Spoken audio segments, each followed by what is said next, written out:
Cluster feeding. Yep, if you're a new parent, you've probably heard the term, or maybe you're living it right now and wondering, why is my baby hungry again? I just fed them 20 minutes ago. Hi and welcome to Baby Feeding USA. In today's video, we're talking all about cluster feeding, what it actually means, why babies do it, and how you can survive those intense feeding stretches without losing your mind. So, what is cluster feeding? Cluster feeding is when your baby wants to nurse or bottle feed more frequently than usual. We're talking every hour, sometimes non-stop for a few hours at a time. It's especially common in the evening hours and can totally catch parents off guard.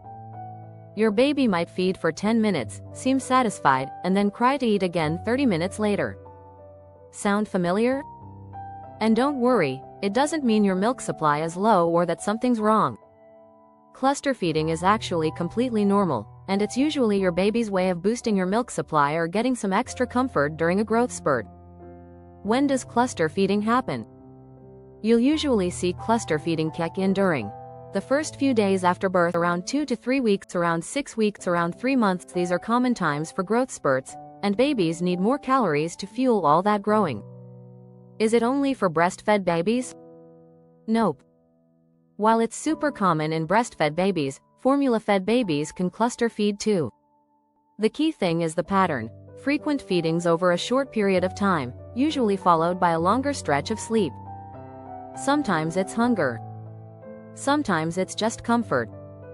Why is it so tough? Because it's exhausting. You might feel like you're doing nothing but feeding your baby. And during those late-night cluster feeds, when you're running on fumes, it can feel overwhelming and frustrating. But remember, this phase is temporary. It doesn't last forever. Most babies settle into more predictable patterns over time. How to handle cluster feeding like a pro. Alright, now let's get to the part that matters most: how to deal with it without burning out.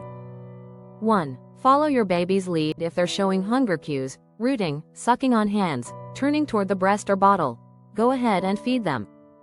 Cluster feeding isn't about spoiling them. It's about responding to their needs. 2. Get comfy. You're going to be feeding a lot. Make a cozy feeding station with pillows, water, snacks, your phone, remote, whatever you need to stay comfortable while you're stuck in that chair. 3. Stay hydrated and well fed. Especially if you're breastfeeding, your body needs fuel. Keep a water bottle nearby and snack on healthy stuff like nuts, fruit, or granola bars. 4. Let go of the guilt. Your house doesn't need to be spotless. You don't need to be productive while feeding. This is productive. You're feeding and comforting your baby. 5. Take breaks and accept help. If someone offers to help, say yes.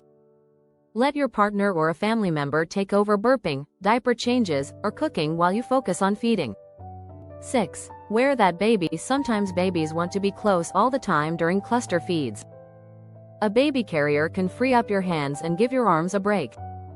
7. Know when to ask for support. If your baby seems inconsolable, isn't gaining weight, or if you're just feeling overwhelmed, reach out to a lactation consultant, pediatrician, or support group. You don't have to do this alone. The bottom line: cluster feeding is totally normal, but it can feel like a lot, especially if you didn't know it was coming. Just remember, your baby is growing fast, and this is their way of helping your body keep up. So take a deep breath. Grab a snack. Binge watch something while you feed. And know that this intense phase will pass. You've got this. Thanks for watching Baby Feeding USA. If this video helped you feel a little more sane during those long nights, give it a thumbs up, hit subscribe, and drop a comment telling us your cluster feeding survival tips. We're all in this together.